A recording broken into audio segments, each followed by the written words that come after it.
Гошо, какво правиш, бе? Тук реших да ни направя обяд. Не, моля ти се, не пипай нищо, само ще изхабиш продуктите с твоите помии.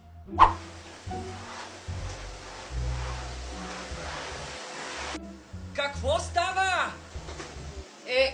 Почиствам малко, защото много прах се навъди. Не бе, човек, остави, моля ти се. Ти не го правиш хубаво, само разнасяш прахта нагоре, създаваш ми двойна работа. Махай се от тука! Какво правиш, бе?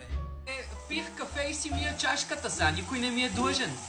Изчезва от тука, бе, човек, гледай за една чаша колко веро си служил. Не, аз ще си мия после, разкарай се, махай се.